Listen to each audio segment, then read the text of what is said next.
দেখেন, একজন অভিজ্ঞ ড্রাইভারের সঙ্গে অন্য কোনো ড্রাইভারের কখনো তুলনা করা যাবে না। একজন অভিজ্ঞ ড্রাইভার খুব সুন্দরভাবে ড্রাইভ করতে পারে। এই দেখেন, এই গাড়িটা যে এখানে পড়ে গেছে, এখানে কিন্তু একটা অনভিজ্ঞ ড্রাইভারের কাজ এটা। এখানে কিন্তু একটা অভিজ্ঞ ড্রাইভার থাকলে এই ধরনের কাজ কখনোই ঘটতো না। এই মেয়েটা দেখেন, একটা অভিজ্ঞ ড্রাইভার। এই মেয়েটা কত সুন্দরভাবে এই বিপদ থেকে এই গাড়িটাকে তুলে নিবে। এটা কিন্তু একটা অসাধারণ ভিডিও ছিল। আপনি দেখেন, তাহলে বুঝতে পারবেন শেষ পর্যন্ত।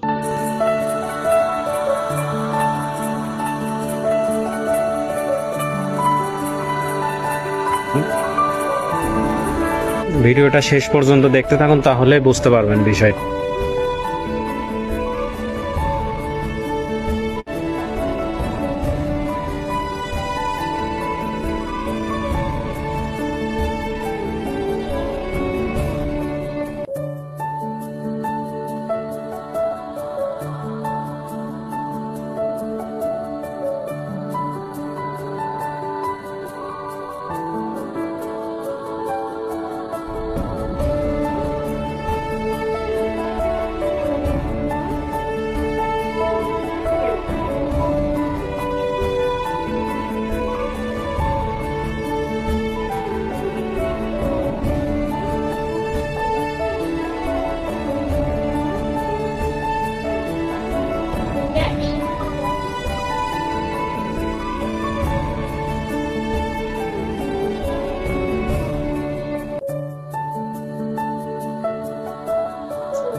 গাড়ি ধরেন যে বাড়ি